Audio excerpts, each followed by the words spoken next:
Hello, my name is Isabel and I'm 20 years old. I study software engineering. This story started when one of our professors became seriously ill about a year ago, and our college principal had to hire a new professor for one of our courses. The name of our new professor was Michael Rosenberg, and he was a 35-year-old handsome young man. The first time I saw Michael, I liked him. I mean, not only me, but also every girl in our college had a crush on him.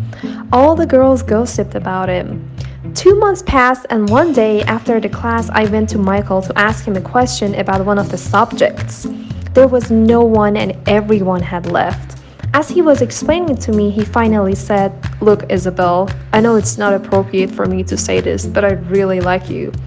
When he said that, I was embarrassed and said, "You like me? Really? I like you too." And this is how he got my number and our relationship started. 2 weeks later, Michael invited me to his house and we slept together after a romantic night. That night, I thought that I was the luckiest girl in the world.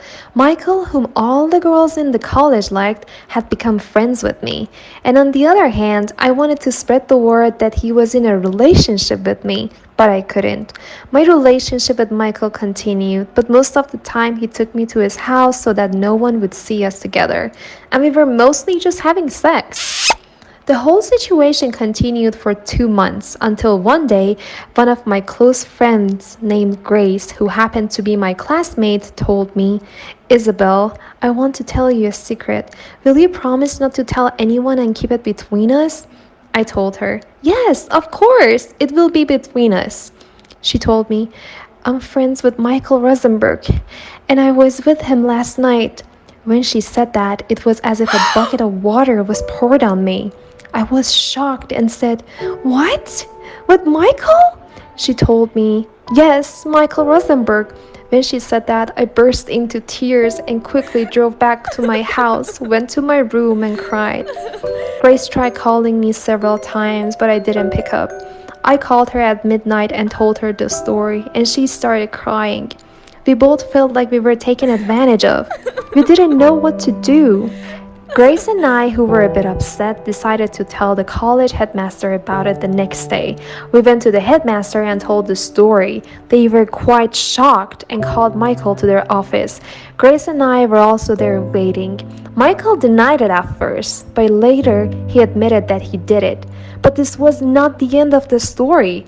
At the same time, when other students heard about what happened, they all came one by one and said that Michael Rosenberg had slept with them. That means apart from me and Grace, Michael had a relationship with 7 other girls. After listening to all their words, the headmaster informed the police about the matter, and in addition to expelling Michael, they also handed him over to legal authorities so that his crime would be determined. Long story short, 2 days ago, I thought that I was the luckiest girl in the world, but now I realize that I was in a relationship with a sick man who only used girls. I'm happy that Michael was fired, but I think I'll be depressed for a long time. I mean, not only me, but I'm sure the other girls would feel the same way. I don't know what to say. I just hope this doesn't happen to you. Well, this was my story. What do you think?